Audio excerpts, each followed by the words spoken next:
The team that assembled at Sydney Airport this afternoon was made up of 10 New South Wales players, 15 Queenslanders and David Campisi from the Australian Capital Territory. Included once again were the three Ella brothers, Mark, the Wallaby captain, Glen and Gary. The tour follows a season which saw a runaway win against the American Eagles, a 1-1 draw with Argentina and a loss to the All Blacks.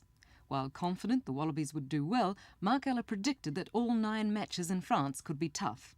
It's like playing 9 test matches, and they're a very physical team and won't be easy at all. Is it like playing 9 test matches because they actually stack the provincial sides with top players? Well, that's right. It's unlike New Zealand where you might get 1 or 2 weak sides on a tour of 14-match tour, but in France, they're virtually selection sides. They pick the best players to play against a touring side all the time, and therefore, we're up against it most of the time. Australia's front row, relatively inexperienced in internationals, will have the 2 Italian matches in which to settle down before it reaches France. Coach Bob Dwyer is confident it will do so, and that with Roger Gould in the team backed up by a number of other kickers, conversions and penalty goals will come a little more easily than in the match against the All Blacks. We should beat Italy without too much trouble, even though they're a bit stronger than most people believe, but nevertheless, if we play to our ability, we should beat them. Once again, if we play to our ability, we should be able to at least level the series in France, I feel, and if we just lift ourselves that bit and improve that much, we just might be able to take the series off them. We played a test match in Grenoble in the French Alps, obviously prior to a test match.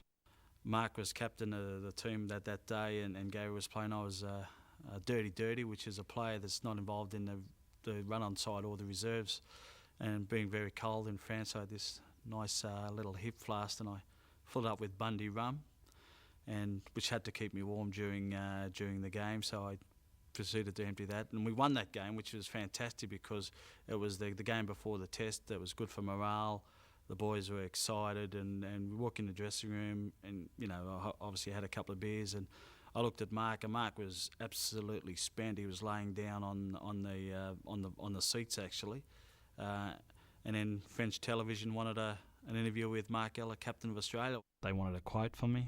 Obviously, Australian captain, I said basically I was too tired, both mentally and physically, because playing in France is pretty demanding. And I looked around and just told Glenn, do you want to be Australian captain? Well, Mark looked at me, I looked at him, and he smiled, and I just walked out and proceeded to do the interview, and I was a bit obviously intoxicated at the time, and they were asking me all these questions, and I was telling them how bad I played, and Campo was bloody hopeless, and Gary could have done a lot better, and just giving it to everybody. I told Glenn just to take it nice and easy, just be respectful of the French, being modest as we are Australians, want to be the underdog. And he went up and he had a good time. He enjoyed it. And then they asked me, Mr. Ella, what's going to be the score of the test match next week? And I told them it was going to be 30-0. And they said, 30-0 France? No, mate, no. 30-0 Australia. Basically told the French press that we were going to win by 30 points.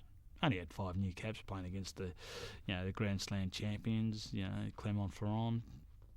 We were lucky. We were going to all...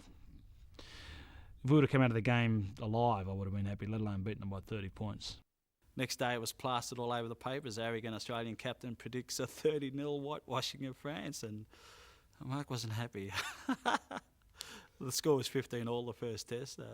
Anyway, we had a bit of fun. Did you have a go at him after? I certainly did, particularly when all the French press were having a go at Mark Ella for being such an arrogant little whatever about saying how they were going to beat the national team by 30 points. That didn't go down real well between us, that's for sure.